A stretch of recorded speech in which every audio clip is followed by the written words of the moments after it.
أعوذ بالله من الشيطان الرجيم بسم الله الرحمن الرحيم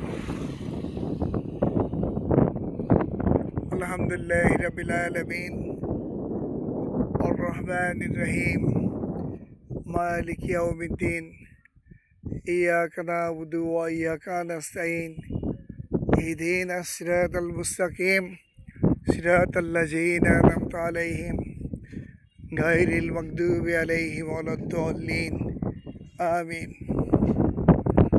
প্রিয় ফেসবুক এবং ইউটিউবের ভাই বোন ও বন্ধুরা এবং প্রিয় দেশবাসী, আসসালামু আলাইকুম। আসসালামু আলাইকুম। আমি নদীর উপরে ব্রিজ, সেই ব্রিজের উপরে ভিডিও নির্মাণ করতে বেশি পছন্দ করি। আমি নদী পছন্দ করি এবং ব্রিজ পছন্দ করি। এই জন্য কঠিন কঠিন ভিডিও যেগুলি সবগুলি আমি নদীর উপর এবং নদীর উপর ব্রিজ তার উপর নির্মাণ করে থাকি। আজকে পৌষ মাস, বাংলাদেশে শীতকাল। এই নদীর মধ্যে দাঁড়িয়ে আছি। নদীর মধ্যে প্রবাহমান বাতাস আমার শরীরকে হিমশীতল বানিয়ে দিচ্ছে। This is very wonderful scene and scenery. This is very wonderful scene and scenery.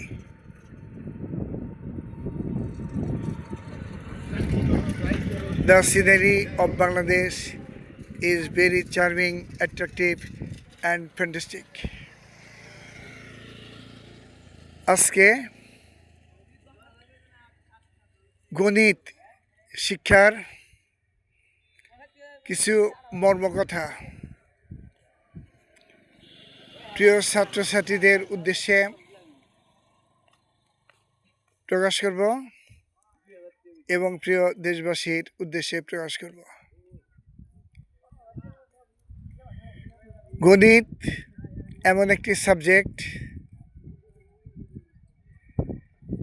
যা জ্ঞানের বিকাশ সাধনের জন্য অন্যতম হাতিয়ার।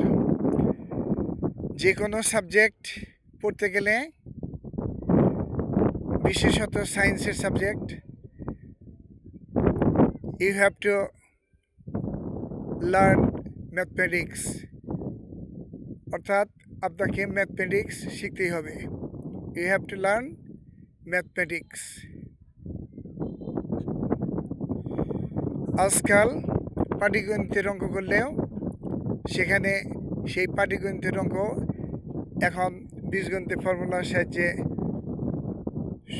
এই সরল সুদ, চক্রবৃদ্ধি সুদ এবং অনেক অঙ্ক আছে যেগুলি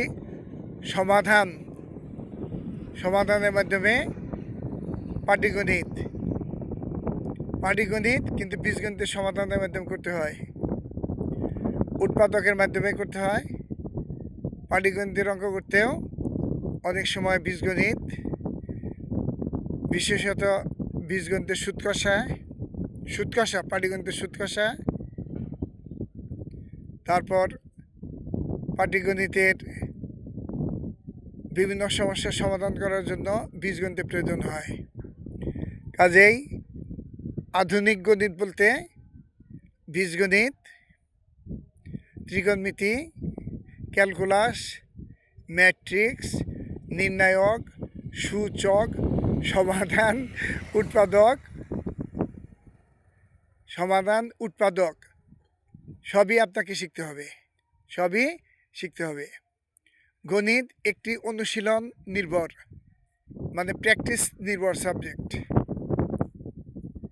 গণিত একটি অনুশীলনমূলক বা প্র্যাকটিস নির্ভর সাবজেক্ট।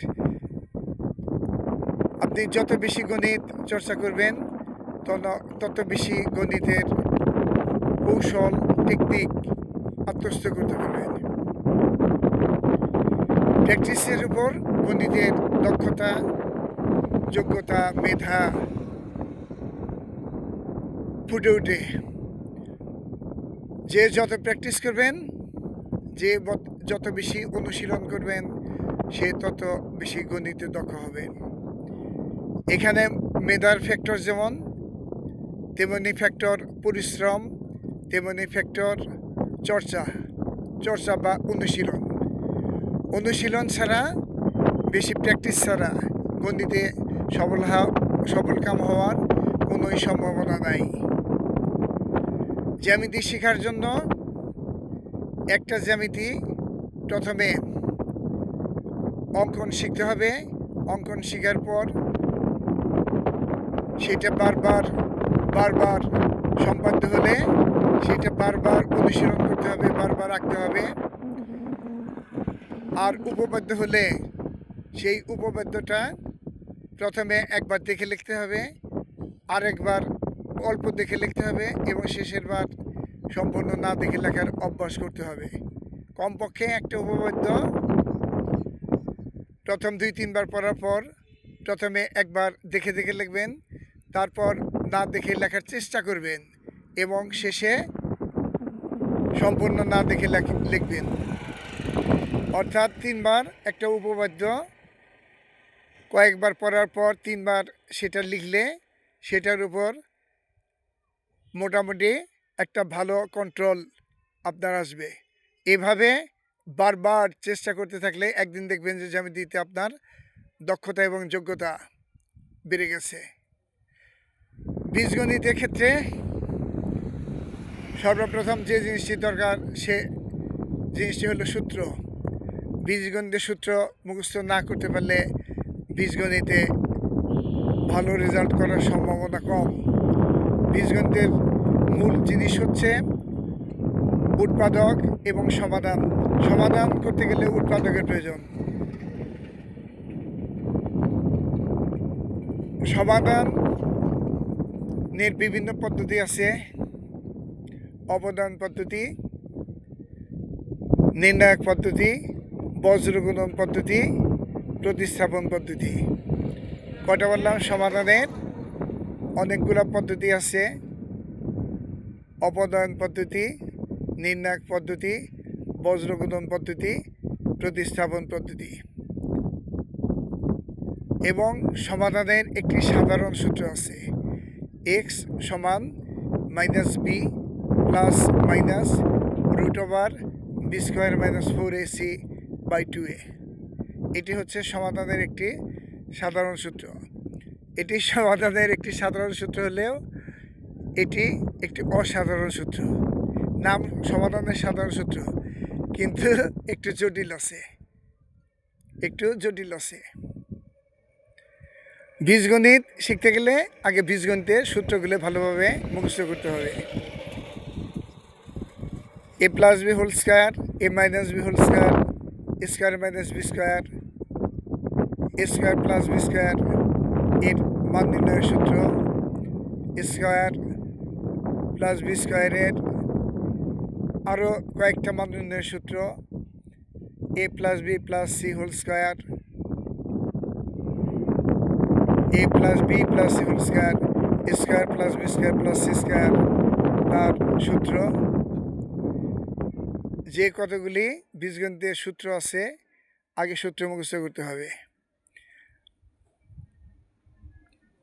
আর প্রাথমিক যোগ, বিয়োগ, পূরণ, ভাগ এগুলি তো শিখতে হবে। আর ইংরেজি লেখার প্র্যাকটিস করতে হবে, কারণ বীজগণিত করার জন্য ইংরেজি শিখতে হবে। ইংরেজি ABCD 1 2 3 4 5 6 7 8 9 পর্যন্ত ভালোভাবে আত্মস্থ করতে হবে। গণিতের ক্ষেত্রে প্র্যাকটিসের কোনো বিকল্প নাই। আর গণিতের ক্ষেত্রে সবচাইতে যে প্রয়োজন একটা জিনিস, সেটি হচ্ছে টিচার। আপনি 6 মাস ভরা নিজে চেষ্টা করে যেটা পারবেন না, টিচারের কাছে গেলে 1 মিনিটও লাগবে না। টিচার যদি, আপনার শিক্ষক যদি আপনাকে একটা অঙ্ক ভালোভাবে বুঝিয়ে দেয় এবং সেটি যদি আপনি বুঝতে পারেন তাহলে ওই রকম 1 লাখ অঙ্ক করতে আপনার কোনোই বেগ পেতে হবে না। গণিতের ক্ষেত্রে টিচার এমনই কার্যকরী ঔষধ যে সাথে সাথে কাজ করে। একটা ভালো শিক্ষক, গণিতের একজন ভালো শিক্ষক একটা উপপাদ্য, একটা সম্পাদ্য, একটা উপপাদ্যের এক্সট্রা কোনো বীজগণিতের অঙ্ক, কঠিন অঙ্ক তিনি সহজভাবে উপস্থাপন করে দিতে পারেন এবং আপনাকে একটি অঙ্ক যদি ঠিকমতো বুঝিয়ে দেন আপনি লক্ষ অঙ্ক করতে পারবেন ওই অঙ্কটা বুঝে। যদি একজন ভালো শিক্ষক হন, তিনি যদি আপনার জন্য সহায়ক হন, তাহলে আপনি 6 মাস চেষ্টা করে একটা অঙ্ক যা না বুঝবেন শিক্ষকের কাছে গেলে 1 মিনিটেই আপনি তা করতে পারবেন। এই জন্য গণিতের জন্য ছোটোবেলা থেকেই রীতিমতো অভ্যাস করতে হবে। নিজের অভিজ্ঞতা থেকে বলি, সব সাবজেক্ট মিলে যে সময়টুকু ব্যয় করেছি একমাত্র গণিতে তার সাথে বেশি সময় ব্যয় করেছি। সব সাবজেক্ট মিলে যে সময় ব্যয় করেছি গণিতে তার চেয়ে বেশি সময় ব্যয় করেছি। আর গণিত শিক্ষার প্রয়োজন এই জন্য, সায়েন্সের যে কোনো সাবজেক্টে ভর্তি হতে যাবেন গণিতে মার্কস যাবে। গণিতে 50 থাকতে হবে, গণিতে 45 থাকতে হবে, এই রকম কন্ডিশন দেওয়া থাকবে এই ভর্তি পরীক্ষায় বা যে কোনো ভালো পরীক্ষায় অংশগ্রহণ করতে চাইলে। গণিতে যদি খারাপ করেন অন্য সাবজেক্টে ভালো করলেও আপনি চান্স পাবেন না। ইউনিভার্সিটিতে, বুয়েটে বা ওই রকম কম্পিটিশনে কোনো পরীক্ষায় সায়েন্সে কোনো সাবজেক্টে চান্স পেতে গেলে আপনাকে গণিতে অবশ্যই ভালো করতে হবে। বিশেষত ফিজিক্স, ম্যাথমেটিক্স, ইকোনমিক্স এই সব সাবজেক্ট পড়তে গেলে অবশ্যই গণিতে আপনাকে ভালো করতে হবে এবং গণিতে ভালো মার্ক পেতে হবে। আর বুয়েট, ইঞ্জিনিয়ারিং, বিআইটি এগুলোর ক্ষেত্রে তো গণিত ছাড়া কোনো কথাই নাই। গণিত ছাড়া কোনো সাবজেক্টই পড়তে পারবেন না। সায়েন্সের যে কোনো সাবজেক্ট পড়ার জন্য ফিজিক্স বলেন, কেমিস্ট্রি বলেন, ম্যাথমেটিক্স বলেন, অ্যাকাউন্টিং বলেন, যাই কিছু বলেন, যে কোনো সাবজেক্টই বলেন, গণিত আপনাকে শিখতেই হবে। আর গণিত শেখার সাথে সাথে একটি বিষয় শিখতে হবে, সেটি হচ্ছে ইংরেজি। কারণ এই গণিতের ম্যাটারগুলি উপরে ক্লাসে সব ইংরেজিতে দেওয়া থাকে। বাংলায় সেখানে কোনো প্রশ্ন পাবেন না, যা কিছু দেওয়া থাকবে ইংরেজিতে। ইংরেজি এবং গণিতে ভালো করতে চাইলে ইংরেজিতে যেরকম প্র্যাকটিস করার কোনো বিকল্প নাই। ভাষা শেখার সাথে সাথে সেগুলি বলার অভ্যাস করতে হবে, লেখার অভ্যাস করতে হবে এবং যিনি ভালো উচ্চারণ করেন তাকে অনুসরণ বা ফলো করতে হবে। এজন্য ইন্টারনেট, টেলিভিশন, রেডিও উচ্চারণের জন্য অনুসরণ করা যেতে পারে এবং একজন ভালো শিক্ষক বা যিনি ভালো ইংরেজি বলতে পারে শুদ্ধভাবে তাকে অনুসরণ করা যেতে পারে। তাকে অনুসরণ করা যেতে পারে। বিজ্ঞানের সাবজেক্টগুলো পড়ার জন্য এবং বিজ্ঞান সাবজেক্টগুলো ভালো রেজাল্ট করার জন্য অবশ্যই আপনাকে ইংরেজি এবং গণিত এই দুইটা ভালোভাবে শিখতে হবে। জীবনে সফলতা লাভ করতে চাইলে গণিতের কোনো বিকল্প নাই।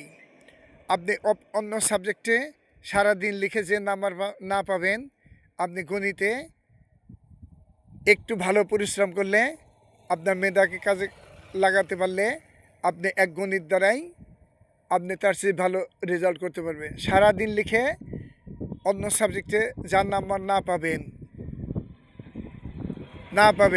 মাত্র কয়েক মিনিটে গণিত চর্চা করে তার চেয়ে বেশি নাম্বার পাবেন। কারণ গণিতের নাম্বার সাধারণত কাটা হয় না, কাটার কোনো সুযোগ নাই।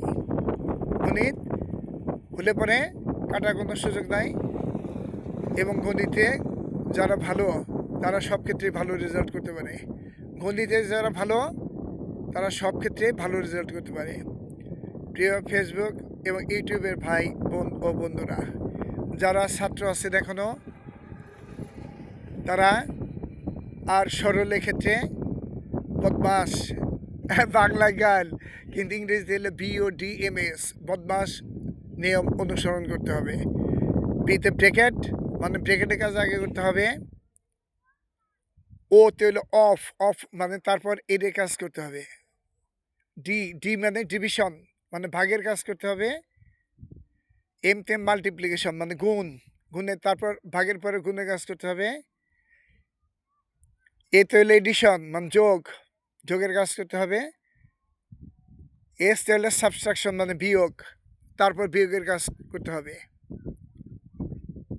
তাহলে প্রথমে ব্রেকেটের কাজ, তারপর এর কাজ, তারপর ভাগের কাজ, তারপর গুণনের কাজ, তারপর যোগের কাজ এবং তারপর সবশেষ বিয়োগের কাজ করতে হবে। এটা হলো সরল অঙ্ক। নাম সরল কিন্তু ভুল করে মানুষ এই অঙ্কের মধ্যে, কিন্তু নিয়ম ভালোভাবে ফলো করলে এবং ব্যাপক অনুশীলন করলে সরল অঙ্ক সঠিক হওয়ার জন্য ব্যাপক অনুশীলনের কোনো বিকল্প নাই।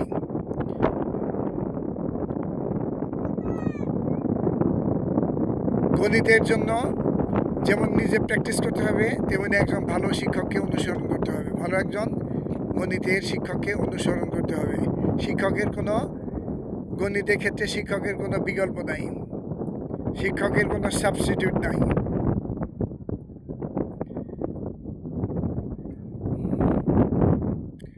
প্রিয় ফেসবুক ভাই বোন ও বন্ধুরা, গণিতের প্রাথমিক একটা ধারণা দিলাম এবং প্রাথমিক আলোচনা করলাম।